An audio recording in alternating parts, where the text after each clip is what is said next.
Ada. How are you? Hello, Annette. I'm doing well. Thank you for asking. How are you today? I'm all right. Excited for this interview. That's good to hear. So, Annette, tell me a little bit about your experience in biochemistry and psychology. In biochemistry, I've worked as a research assistant in the Gorbanova-Selenov lab, which is a lab focused on the biology of aging. My project specifically relates to the gut microbiome of naked mole rats and mice. It's a comparative biology lab, so we're looking at the gut microbiome of naked mole rats compared to mice to see if there's a difference, because naked mole rats are an extremely long-lived species, rodent, compared to the mouse, which they're very closely related, but very different lifespans of about 2 years for the mouse and over 40 for the naked mole rat. That's interesting.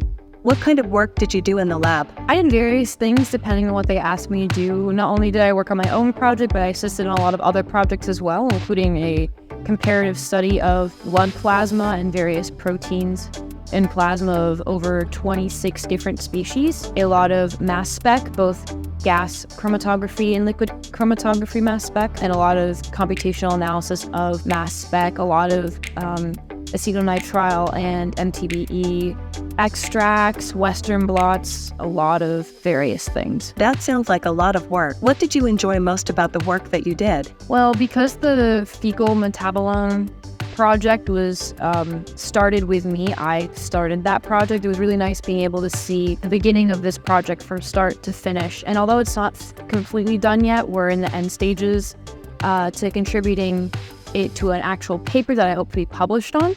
And it's just really satisfying getting to see my progress from nothing to something, especially because I was quite new to this entire area of biology and the biology of aging. So I really grown both along with the project progress as well as in my own skill. So you've had a lot of experience in the lab then. What do you think are the most important skills for a successful biochemist? Besides the actual wet and dry lab work, I think the most important things to know as a biochemist are flexibility and understanding that a lot of the things that you do might not actually work out in the lab. A lot of failed experiments, a lot of retrying, and patience is very, very important, because these things take months, if not years, to finish these projects and these papers that you try to publish. And just having that patience and that flexibility is very, very important in getting a lot of your work and projects done. That's true. Patience is definitely a virtue in research. What do you think are the most important skills for a successful psychologist? For a psychologist, that's more of my minor, so I wouldn't be as much of an expert compared to the biochemistry aspect. But in terms of psychology, again, patience is very important. As well as having a lot of open-mindedness, because there's so many theories out there in terms of psychology and different approaches that you can take depending on what you're studying. There's always the classic Freudian theory, and then there's more modern theories, and just being open to a combination of all of those and being kind of fast on your feet in terms of thinking about, okay, if this theory doesn't work, here's a similar one, just kind of flexibility as well.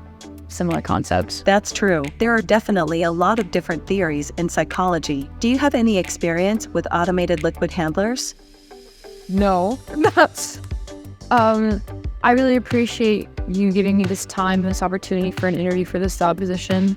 I do have to go now. Our time is up. Thank you again for the opportunity. Okay. Thank you for your time, Annette. It was nice talking to you. Have a great day.